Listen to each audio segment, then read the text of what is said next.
I'm joined in the studio now by Shayna Lewis. She's a Sudan specialist and senior advisor for the organization PAEMA, Preventing and Ending Mass Atrocities, which works with communities in Sudan. Welcome to DW. Now, what can you tell us about the situation in Al Fasher right now? Thanks for having me back, Nicole.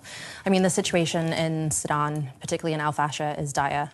Children are eating peanut shells, and they're eating peanut shells because the Rapid Support Forces have besieged the city for over a year at this point, but it's particularly in the past 2 months that they've tightened that blockade. Nothing is coming in and out. We used to have donkey carts that carried food into the city, but now barely anything is able to even be smuggled in. So we have footage of children with their rib cages exposed, feeding off of these peanut shells because there is nothing left in the city at this point. And it is incumbent on the belligerents, on the Rapid Support Forces, particularly to allow safe humanitarian access into the city, because the images that are coming out of Al Fasher are just as bad as other contexts globally. But this isn't just Al Fasher in Sudan, it's across the country. We're also seeing similar scenes in South Kordofan, in a region that borders on South Sudan, which is also under the control of the RSF government, if we can call it that. And again, this blockade on aid, which is having serious consequences on Sudanese civilians. Hunger is natural, famine is not. Famine is a political decision. It is a weapon of war that is being wielded across the globe at the moment, but this has to stop. It is against international humanitarian law. It is a crime internationally, and it needs to be prosecuted as such. Yeah. Al Fasher is under siege. There are people trapped there. And we're hearing reports that people were promised safe passage, that they were promised to get out by the RSF, and then they were killed while trying to flee or after having left Al Fasher. It really seems like there's no safe place, even for civilians right now. No. We can't say that there is a safe place anywhere in Sudan for civilians at the moment.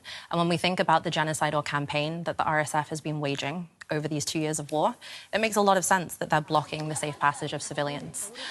When the RSF attacked Zamzam camp, Sudan's largest camp for internally displaced persons, in April of this year, they continued the genocide that they have been perpetrating, and we see what is happening in Al Fasher as the next continuation, the next act of genocide. And Europe stood up decades ago and said never again. Yet at this time, we're seeing multiple genocides happening across the world, and without action, particularly led by European leaders since the retreat of the United States from the international realm since January, this will continue. There needs to be pressure put on the belligerents to allow safe humanitarian access for convoys and also for humanitarian workers into the city. When the RSF attacked Zamzam back in April, 8 members of the Relief International team were killed. They were targeted. These are targeted attacks against medical workers, against humanitarians who are trying to risk their lives to save civilians in their communities or in these areas of civilian population.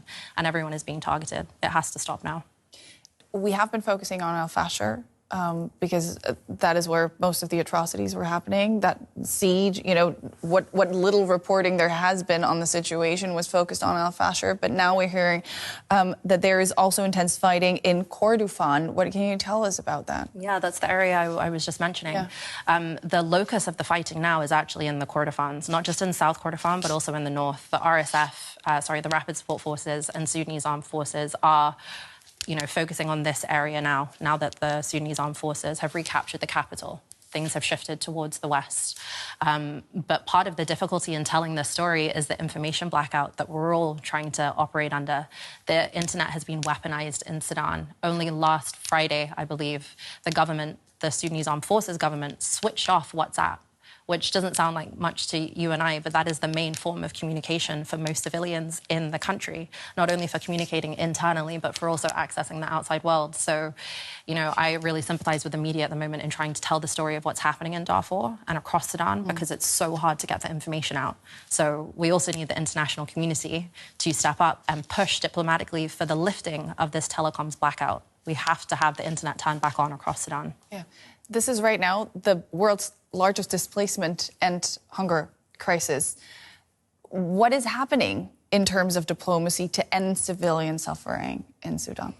I mean, the short answer is very little, frankly, especially since the beginning of this year. There was an effort by the US, which should have taken place about a week ago, where they were trying to convene the main external backers, so the countries who are profiting and funding this war, and that is Saudi Arabia, Egypt, and the United Arab Emirates. Now, that process has stalled. It's been postponed to a later date, and we'll see what comes of that process.